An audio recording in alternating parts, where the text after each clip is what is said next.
घरे नहीं एको टाइम पढ़ेला बैठी। घरे नहीं एको टाइम पढ़ेला बैठी।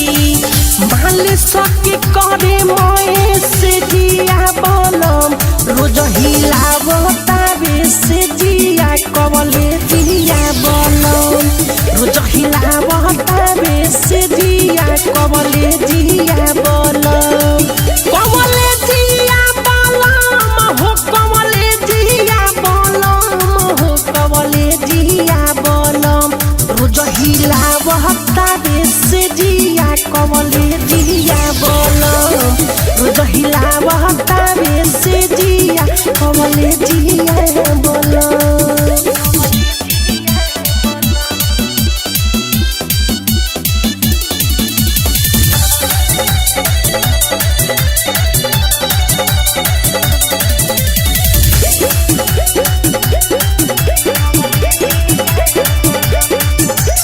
पढ़ेला साइंस सैया बोटनी जूलॉजी नथिया के बेची पीस ट्यूशन के बोझी।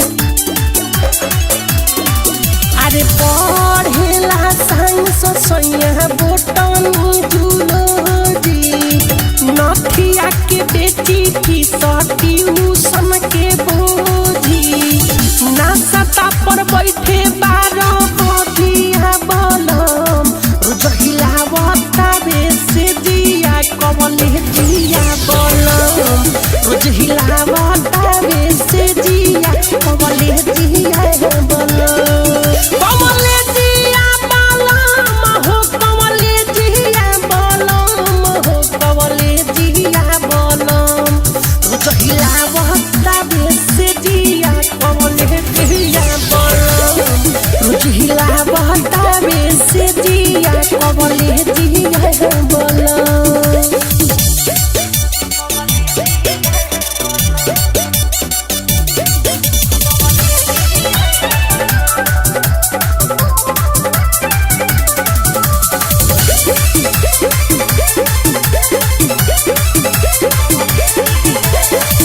दिन भर घूमे के कॉलेज आकाश रहन से बिगड़ गइल पियाया बितराज।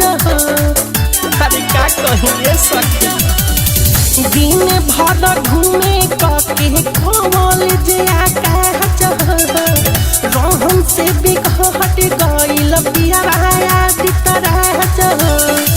देखनी न मिठू ऐसन ले जिया बलम रोज हिलावता बे से जिया कवले जिया बलम रोज हिलावता बे से जिया कवले जिया बलम कवले जिया बलम हो कवले जिया बलम हो कवले जिया बलम रोज हिलावता बे से जिया कवले जिया बलम रोज हिलावता बे से